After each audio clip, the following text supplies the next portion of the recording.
Alright, so the old Husqvarna hadn't been mowing so great lately, and this afternoon I figured, oh, I'll zip the blades off and sharpen them and that'll make everything good. So I came out here and I started to zip the blades off, and as I was taking the blades off, the bolts were a little wonky, and as soon as I got the blades and the bolts just a little bit loose, the blades spun on the spindles, and they shouldn't be able to do that.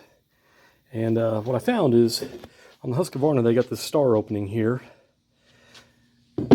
and these, the center star had busted off all the way around on both of my outboard spindles. The middle spindle was still good, and so it's ready to go back on. Actually, I didn't take it out. It was still good. But I also noticed that this one was missing a grease zerk. So I ran down to the hardware store. The bearing on this one is starting to, I don't know if you can hear it. The bearing on this one was starting to make a little bit of noise. It's still tight, but when I knocked it apart, there's no grease in there at all. What little grease is there is mostly waterlogged, and it was nasty, so I didn't clean it out, but I shot a bunch more grease in there. So this one ought to be good to go in that regard. But what I did here to fix this is I basically did a spot weld on each of these, a nice big spot weld, then brought it back out here to the shop and used my Dremel to cut the notches so that the blade fits on it again. And that ought to fix this. Now, what caused this? Why did these all break off?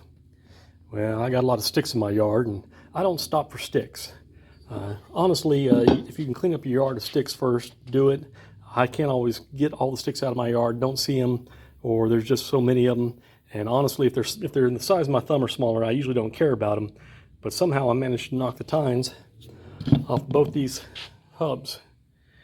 So I got both these cleaned up. The blade fit both of them. These spindles are about 60 bucks a pop. And so at what point do you decide that you're going to fix this, and what point do you decide you're going to replace? Well, I got a mow tomorrow night, and if I replace these, it's going to take me a couple days to get them in. I'm behind the curve. And if I go to the local hardware store, I pay a pretty penny for them there. I don't mind buying from a local hardware store because I'm buying local, but if I'm buying a bunch of this stuff, I've got to save money. And so me fixing them myself, it took me about 10 minutes to put the welds on all these. That's going out to the shop, getting my gear out, getting set up. And that's the thing about having your workspace set up to where you can use it, and to where you don't have to pull everything out and set everything up every time you use it. If you can leave everything in a nearly there condition, it makes your work faster. So in about 10 minutes, I got these welded up. Came back out here and spent about another 10 minutes shaping these with the Dremel, and now the blades fit on them perfectly, including going to the hardware store to get the grease zerk. I've got about 40 minutes in salvaging these two spindles. And so I'm happy, got these ready to go back in. We'll see if I can get them back in and see. I did use the blade balancer and I sharpened up my blades. They're not in best shape, but they're not in the worst shape. They'll make it another year like that.